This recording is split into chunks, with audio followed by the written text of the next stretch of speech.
ஒரு அழகான பசுமையான காடு. அந்த காட்டுல விலங்குகள் எல்லாம் சந்தோஷமாகவும் சில நேரம் சண்டையோடும் வாழ்ந்தார்கள். ஆனா இந்த காடு ரொம்பவே ஸ்பெஷல். ஏன்னா இங்க சிரிப்பு எப்போதும் இலவசம்.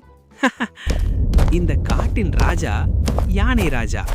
உடம்பு பெருசு, ஆனா மனசு சின்ன குழந்தை மாதிரி. அவன் நடக்கும்போது பூமியே நடுங்கும். ஆனா அவன் சொல்வான், நான் மெதுவா நடக்கல, பூமி தான் மெதுவா சுழலுது. அடுத்து முயல் மின்னல். ரொம்ப வேகமா ஓடும்.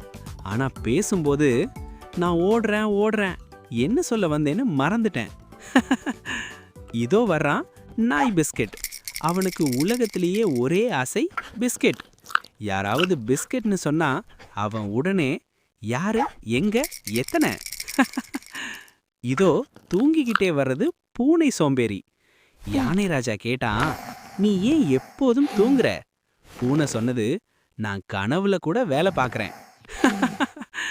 ஒரு நாள் யானை ராஜா சொன்னா, காட்டுல காமெடி போட்டி வைக்கலாம், யார் எல்லாரையும் சிரிக்க வைக்கிறாங்கன்னு பார்க்கலாம். எல்லா விலங்குகளும் குதூகலமாக கைத்தட்டின.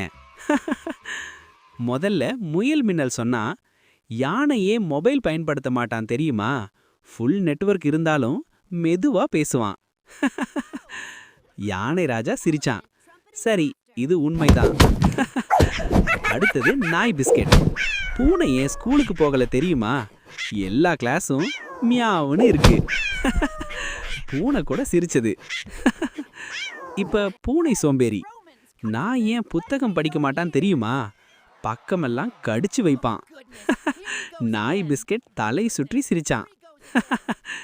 யானை ராஜா சொன்னா, இங்க எல்லாரும் சிரிக்க வச்சீங்க, அதனால் எல்லாருமே ஜெயிச்சிட்டீங்க. அன்றிலிருந்து அந்த காடு கூட்டுக்காடு காமெடி கிளப்பாக மாறியது.